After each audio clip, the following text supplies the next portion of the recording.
Saudara, apa yang muncul, apa yang terpikir di benak kita setiap kali kita itu mensyukuri ulang tahun, ya, apa yang terjadi, yang muncul di benak kita.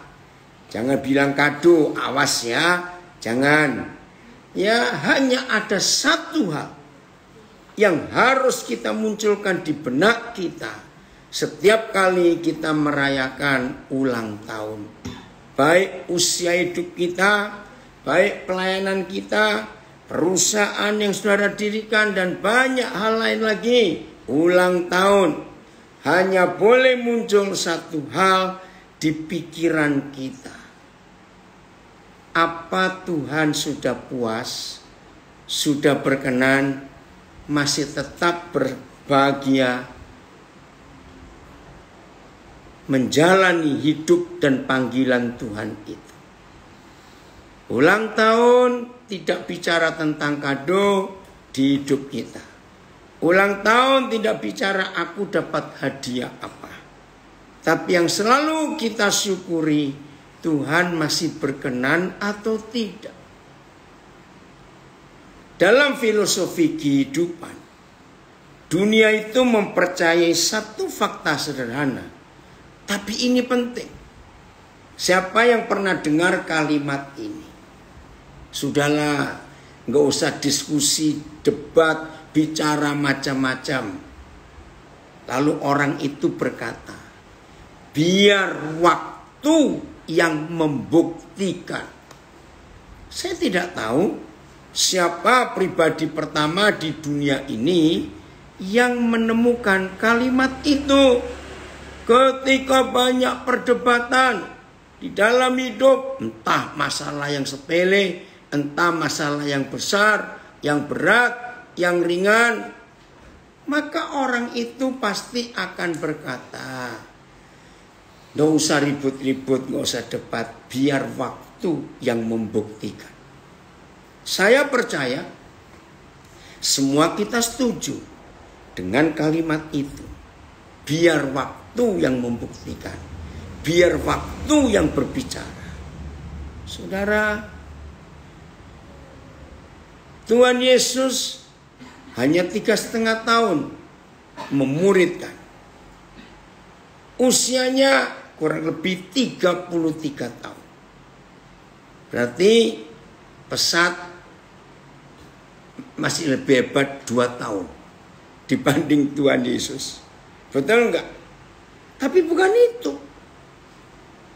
Saya masih ingat ketika mentor saya yang paling hebat. Kalau Tuhan tidak pakai dia, tidak ada hidup saya sampai hari ini. Seorang hamba Tuhan namanya Yeremia Rim. 4 tahun saya satu tempat tidur dengan dia. Sejak Maret 79 sampai 25 Maret tahun 83. Kenapa saya hafal? Karena 26 Maret 83 dia itu menikah. Jadi dia baru pisah dengan saya. Saya dididik, saya dimentor. Tapi hal yang sedih, itulah kedaulatan Tuhan.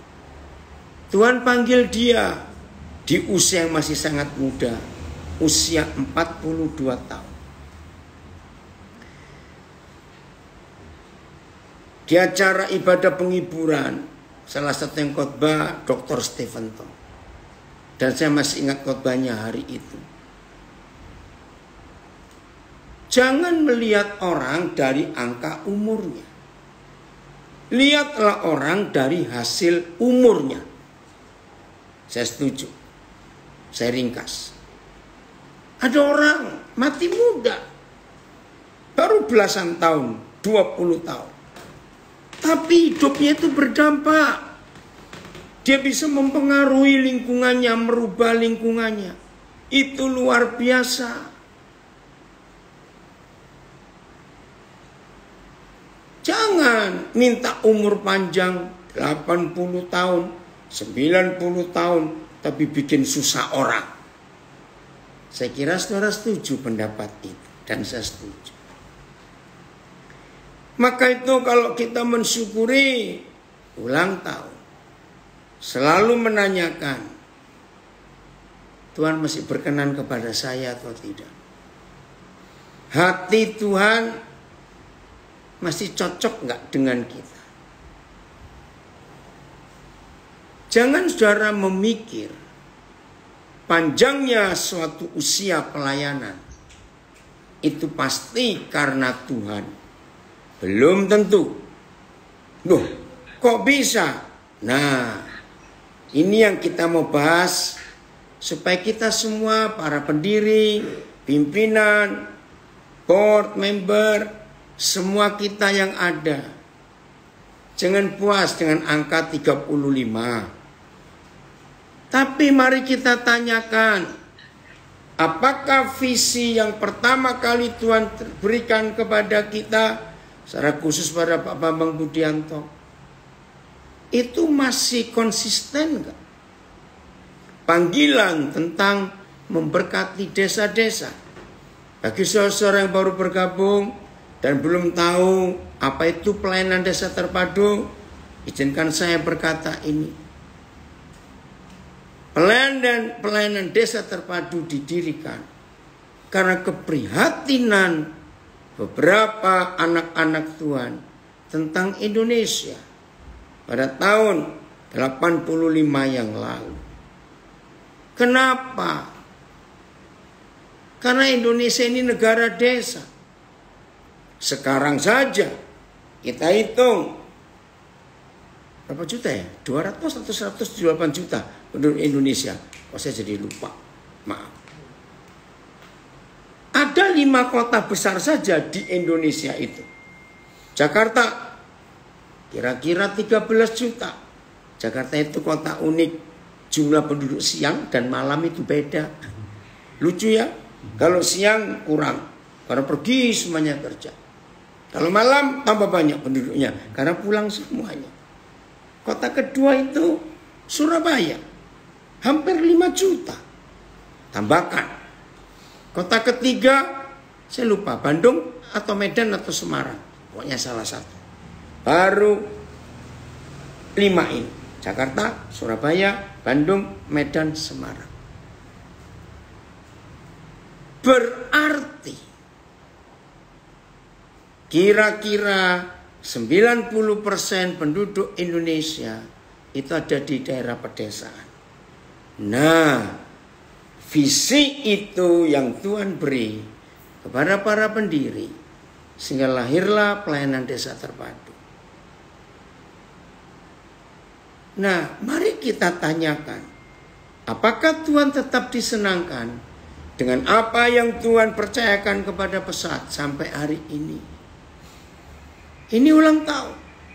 Saudara merayakan ulang tahun ke-50, ke-60. Jangan cuma ngitung lilinnya saja Luditio.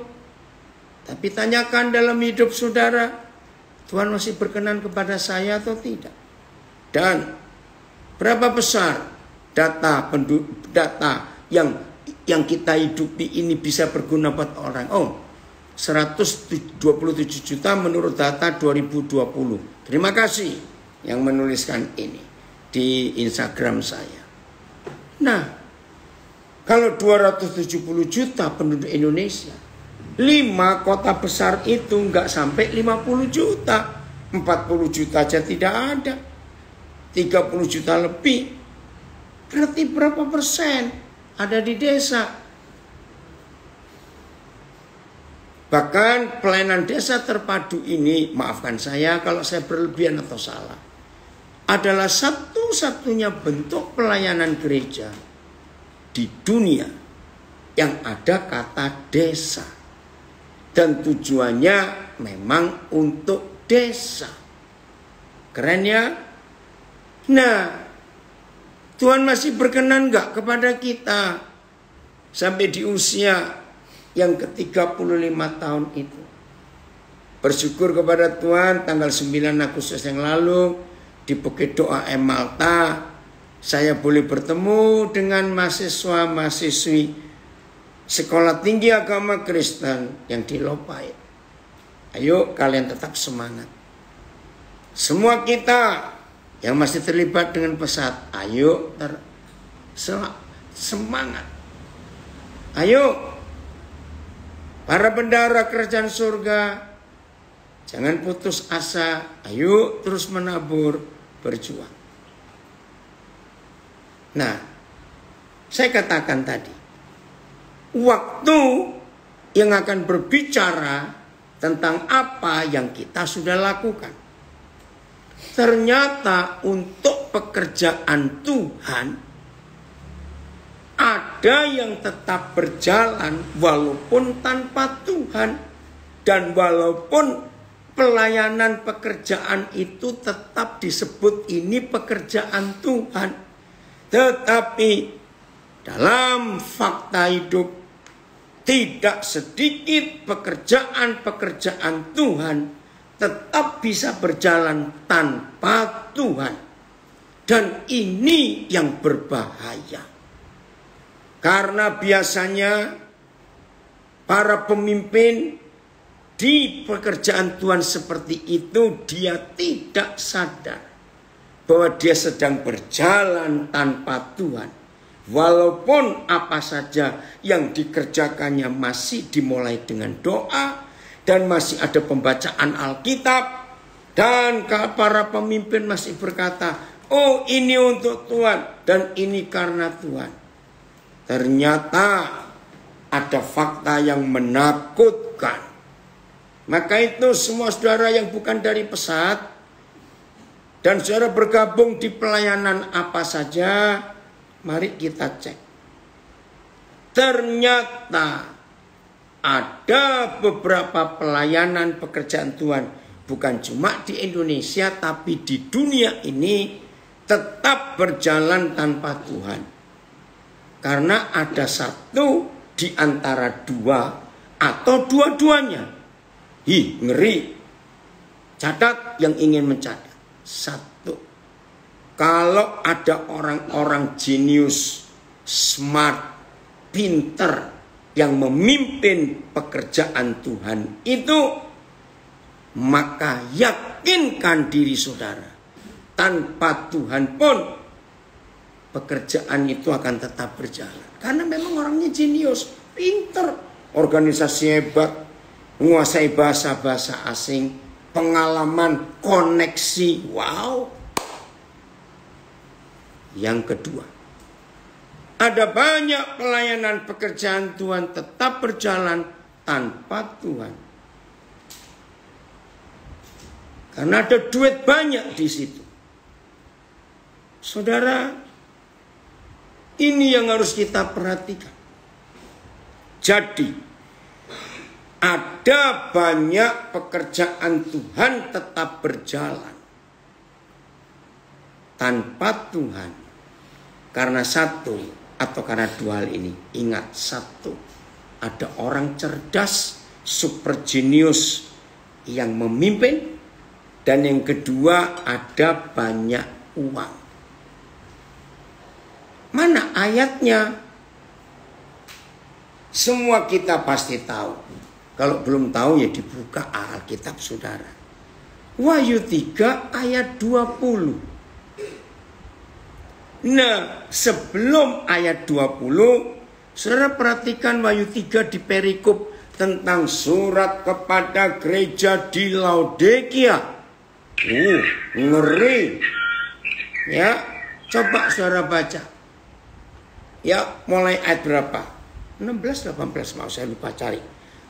Di situ Tuhan Yesus mewahyukan kepada Yohanes, tuliskanlah kepada gembala jemaat atau gembala.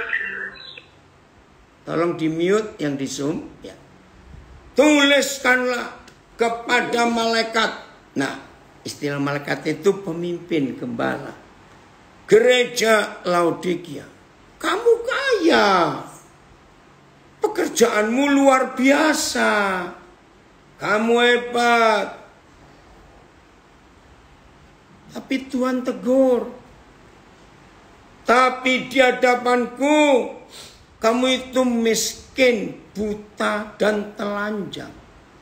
Wih, ngeri sekali. Maka itu saudara, dalam hidup kita perhatikan aktivitas pekerjaan Tuhan yang kita lakukan ternyata bisa dan tetap berlanjut. Walaupun waktu membuktikan karena begitu lama tetap eksis, tapi bisa tanpa Tuhan. Maka itu Tuhan Yesus berkata, kamu nggak dingin, nggak panas, nanggung-nanggung. Maka itu aku akan muntahkan kamu dari mulutku, kecuali kamu bertobat. Nah, ayat 20-nya itu mengagetkan saya.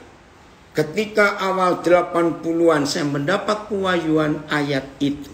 Wahyu 3 ayat 20. Kata Yesus, lihatlah aku berdiri di muka pintu sambil mengetok pelan-pelan.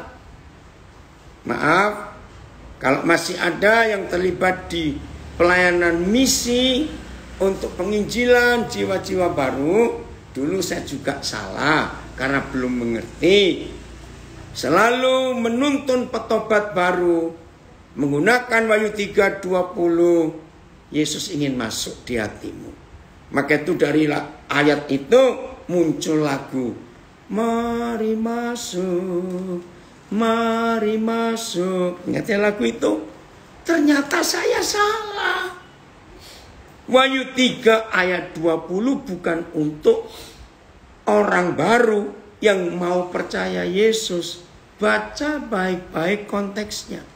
Tuhan Yesus ingin pulang ke rumahnya, yaitu gereja Laodikia. Bukan untuk petobat baru. Salah. Nah, ini yang lucu. Dua hal. Satu, masa sih Tuhan Yesus pulang ke rumahnya kok pakai ketok pintu?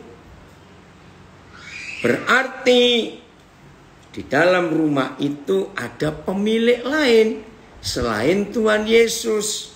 Oh, di sini saya belajar. Tolong yang belum tahu supaya tahu. Ternyata satu-satunya Tuhan di alam semesta ini, satu-satunya Tuhan yang sangat sopan. Wih, itu ternyata hanya Tuhan Yesus. Di mana sopannya? Kalau yang lain begitu tahu pintu rumahnya dikunci, dobrak. Loh, betul tidak? Ternyata Tuhan Yesus sopan. Saudara, suatu kali saya lupa tahun berapa, saya diajak oleh beberapa alumnus dari sebuah sekolah Alkitab di Jawa Tengah yang waktu itu sedang kacau. Nah, pertemuannya diadakan di kota Makassar. Mereka sengaja milih supaya saya nggak kejauhan dari Papua. Tapi sebelum saya datang, saya itu berkata kepada alumnus yang masih punya hati kepada alma maternya supaya diselamatkan. Nah, maaf ya saudara, jangan paksa saya nunjukkan itu soal kitab mana. Yang penting bukan pesat. Karena pesat kan di Jawa Tengah, di Lopai juga. Dengar ya? Nah, itu Pak Ahmad tertawa itu. Saya bilang begini, percuma kalian buat pertemuan untuk alma matermu. Loh, kenapa percuma, Oden? Saya bilang, sebab di sekolah Alkitab itu ada pemilik yang lain selain Tuhan Yesus. Nah, Tuhan Yesus sopan, nggak akan mendobrak, mencampuri. Jadi gimana? Nah, saya bacakan Wahyu 3:20 itu. Mereka baru sadar. Jujur ya, saya bilang, misalnya kita jadi bertemu dan kita merumuskan Nggak usah banyak-banyak. 4 rumus saja. Maaf ya, saya tanya pada mereka. Saya nggak tanya pada saudara sekarang. Ini saya cerita. 4 hasil pertemuan kita, 4 rumusan. Kita sampaikan kepada direktur sekolah Alkitab yang sekarang ada di situ. Tolong jawab. Kira-kira dia mau terima nggak keputusan kita? Serentak jawab, tidak mau. Ya sudah, ngapain kita kumpul? Lalu bagaimana nasib sekolah Alkitab itu? Saya jawab, maaf ya, yang sudah kenal saya nggak kaget kalau saya ngomong begini. Yang baru kenal jangan kaget dulu. Saya cuma bilang 2 hal. 1, maukah pemiliknya sekarang dikudeta oleh Tuhan Yesus dan dia menyerahkan kembali pelayanan itu menjadi milik Tuhan lagi? Nah, yang kedua saya nggak ngomong dulu kali nggak enak. Mereka tunggu. Lalu yang kedua Pak Koden, karena maksa, tunggu dia mati. Lo serius? Karena dia nggak mau nyerahkan kok. Maka itu Tuhan Yesus berkata, lihat, aku berdiri di muka pintu sambil mengetok. Barang siapa mendengar ketokanku dan buka pintunya, aku baru masuk. Dan kalau aku sudah masuk, aku akan makan bersama dia dan dia makan bersama aku. Aduh, itu luar biasa. Nah, saya muncul logika berikut. Ayo jawab logika saya. Kira-kira walaupun pintu kuncinya nggak dibuka, nggak usah dobrak juga, Tuhan Yesus bisa masuk nggak? Saya tahu kok semua jawabannya. Dia sangat bisa. Dia Tuhan. Itu yang mengharukan. Tuhan itu sangat sopan. Maka itu bagi saudara, ini saya bicara umum yang bukan dari pesat atau saudara di pesat. Pokoknya setiap ada masalah apa di keluarga saudara, di keuangan saudara, di bisnis saudara, di daerah masalah jodoh saudara, sebelum Tuhan Yesus kita beri hak mutlak 100%. Jangan harap Tuhan akan otak-atik masalahmu. Dia sopan. Saya punya pengalaman lucu. Tahun 78, itu pertama kali saya ada di daerah dekat Tamiang Layang, Kalimantan Selatan. Wih, waktu itu saya ke sana harus melewati 3 sungai pakai ketinting atau kelotok. Nah, diminta untuk bicara retreat pelajar remaja. GKE yang ngadakan. Nah, judulnya menarik, Yesus adalah Tuhan. Dalam hati saya bingung, ngapain di pedalaman begini, pakai tema sulit-sulit. Ya udahlah, saya nurut karena saya diundang. Saya bicara banyak. Terus saya beri pertanyaan. Siapa di antara kalian anak-anak remaja? Ada yang belum kalian serahkan kepada Tuhan? Nah, saya diberi pengertian Roh Kudus. 2 kalimat penting arti kata Tuhan. 1, pemilik tunggal atas hidup kita. 2, penguasa mutlak atas hidup. Wih, itu arti kata Tuhan keren sekali yang saya dapat dari Roh Kudus. Catatnya supaya nggak lupa. Begitu saudara dan saya menyebut Tuhan, Tuhan, maka saudara berkata, engkau pemilik tunggal atas hidupku dan penguasa mutlak. Woi, saya uraikan. Nah, selama saya ngajar itu, saya melihat ada seorang pemuda duduknya agak di tengah. Kami di lantai, ya, rumah papan, ya. Saya lihat anak muda ini wajahnya memelas gitu, saudara. Aduh, dia sambil goyang kiri. Pokoknya mimik wajahnya itu, wih, dia begitu serius dengar. Aduh, saya bilang ini anak hebat sekali, rohani sekali. Akhirnya betul. Belum saya minta dia mau tanya sesuatu. Tiba-tiba dia tanya, Om, saya hanya ada satu daerah, wilayah di hidup saya yang saya nggak mau serahkan kepada Tuhan. Wih, dengan gaya yang rohani. Saya pikir ini anak pedalaman hebat sekali. Sayang zaman itu belum ada handphone. 78, telepon aja belum ada. Saya tanya, apa yang kamu susah serahkan kepada Tuhan? Kok kamu sampai takutnya seperti itu? Kenapa? Masih muter-muter ngomong. Saya desak lagi. Sebutkanlah. Gak usah takut, Om gak akan marah. Betul ya Om? Om gak marah. Tidak. Saya tunggu dia. Tahu jawabannya. Bikin saya gregetan betul. Wilayah jodoh Om. Kenapa? Saya gak berani nyerahkan kepada Tuhan. Wih. Lah, kok dari tadi kamu dengar khotbah serius sekali? Iya Om, saya serius. Saya berjuang dengan diri saya sendiri. Ya kenapa kamu takut menyerahkan wilayah jodoh kepada Tuhan? Dengar jawabannya. Dari merasa belas kasihan jadi gregetan pengen marah. Tapi betul juga. Dia bilang begini, takut dikasih yang jelek Om oleh Tuhan. Ayo yang masih single tertawa-tertawa mas kamu. Yang dilopain. Tapi saya jujur, waktu itu saya juga belum menikah, masih jauh. Tolong jawab ya, yang di Instagram, Facebook.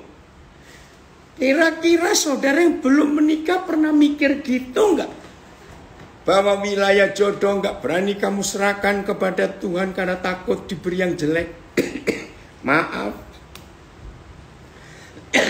Maafkan saya. Maka itu di ulang tahun yang ke-35 ini mari kita menanyakan. Pesat ini maaf loh, ini pertanyaan konyol.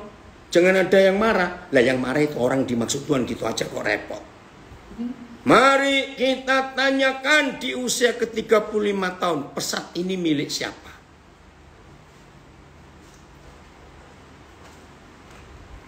Ini serius.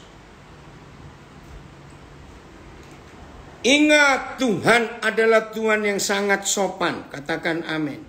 Dia tidak pernah mendobrak.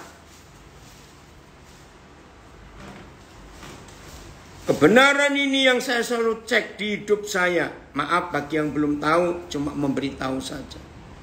26 Agustus 3 hari yang lalu. Anak-anak saya membuat acara yang sebetulnya saya nggak suka. Mensyukuri 50 tahun saya jadi pengkhotbah, bukan melayani. Kalau saya melayani dari tahun 69 jadi guru sekolah minggu. Nah saya nggak hitung itu. Tapi yang saya hitung dari saya khotbah pertama kali.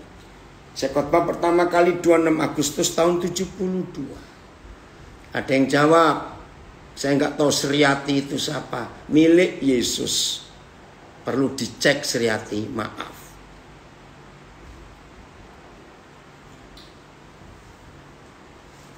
Jadi selama kita berkata melayani untuk Tuhan, cek ini milik siapa.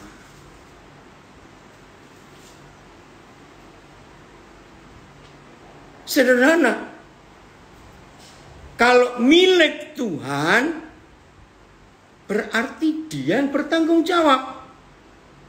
Kita cuma manajer. Perusahaan goncang ataupun tidak, yang pusing direktur, pemilik, bukan manajer. Manajer hanya, ada yang ngaku pernah takut nyerahkan wilayah jodoh, tapi saya nggak tahu nih yang tanya, yang jawabnya sudah menikah atau belum, saya nggak kenal, maaf, di Facebook saya. Saudara ingat, saya ulangi lagi, ada banyak pekerjaan Tuhan tetap berjalan eksis, tapi nggak ada Tuhan di luar pintu, di luar gedung gereja. Asal ada orang pinter, jenius, koneksinya banyak, gelarnya banyak, dan ada duit banyak, itu pasti berjalan tanpa Tuhan. Maka itu hanya Tuhan Yesus yang berkata, saingannya adalah Tuhan. Saingan Tuhan adalah uang. Maaf. Jadi uang bisa menggantikan posisi Tuhan, membuat pekerjaan Tuhan tetap berlanjut. Nah, ini yang Tuhan ingin kita kenali. Ayat terakhir, Kisah Rasul 13 ayat 22. Ya, saya nggak boleh panjang-panjang karena Pak Ahmad mau khotbah panjang sebentar. Katanya loh Ahmad, katanya. Maaf. Ini Koden ada di Pontianak, ini banyak orang Kalbar ikut ini. Kisah Rasul 13 ayat 22. Ada yang kenal kitab? Di Zoom, Filipus bisa? Kalau nggak bisa, ya. Murin, 54 tahun pelayanan maksudnya siapa? Murin? Ya. Udah, saya baca. Setelah Saul disingkirkan,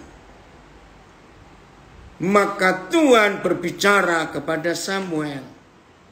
Sam, aku telah menemukan pengganti Saul, anak Isai orang Bethlehem.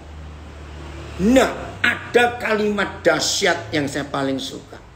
Tolong catat kalimat ini. Dan tentang Daud, Sam, Tuhan telah berfirman. Nah, ini dia. Saudara, satu-satunya hal yang terpenting dan maha penting di dalam hidup kita yang terpanggil dalam pelayanan dan dalam kepercayaan Tuhan untuk apa yang Dia percayakan kepada kita, cuma satu hal yang penting. Tuhan bicara apa kepada kita?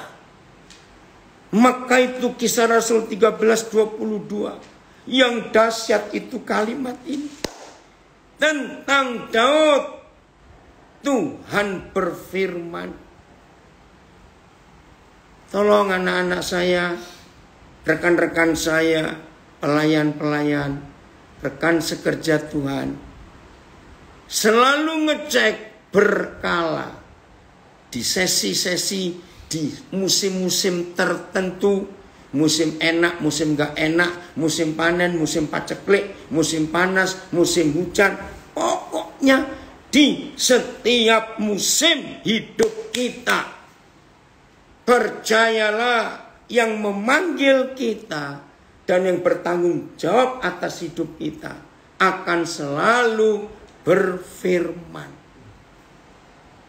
Tentang Daud, aku berkata, Sam, aku sudah menemukan orang untuk menggantikan Saul, yaitu seorang yang berkenan di hatiku, a man after my own heart. Aduh, kalau terjemahan bahasa Inggris itu berkenan. Aku ketemu Sam, penggantinya Daud, penggantinya Saul, seorang yang hatinya nempel di hatiku. Manis sekali. Mari pesat kita bertanya di usia ke-35 ini. Oh, makasih Morin. Kalau dihitung dari tahun 69, ya. Mari pesat kita bertanya kepada diri sendiri. Hati kita sedang apa dan di mana? Dan hati Tuhan sedang apa di mana? Terpujilah Tuhan, kalau pesat sampai usia ke-35 masih nempel di hati Tuhan. Haleluya. Kalimat yang kedua dari Kisah Rasul 13:22. Sam, aku telah menemukan pengganti Saul, seorang yang akan melakukan segala kehendakku. Saudara tolong perhatikan. Ketika firman itu Yahweh sampaikan kepada Samuel. Catat loh, Daud belum apa-apa dan belum diapa-apakan. Dia masih sebagai anak remaja gembala kambing domba ayahnya. Jadi belum dipanggil, belum dipilih, belum dilantik, belum diurapi, belum. Nah ini yang saya heran. Bagaimana Papa Yahweh sudah bicara kepada Daud yang belum apa-apa. Maka kalimat saya terakhir di ulang tahun Pesat ke-35. Hari ini di 35 tahun usia pelayanan kita, Tuhan menemukan apa di hati saudara dan di hati saya. Terpujilah Tuhan Yahweh Bapa kita yang dahsyat. Kalau di hari ulang tahun ke-35 ini, dia masih menyatakan, Pesat, engkau ada di hatiku, karena hatimu selalu mengikuti hatiku. Dan Pesat, oleh karena kamu, segala kehendakku telah kau lakukan. Dengan cara kolaborasi, selalu bekerja sama, gabung dengan siapa saja. Karena kita nggak bisa menyelesaikan pekerjaan Tuhan ini sendiri. Tuhan Yesus memberkati kita semua.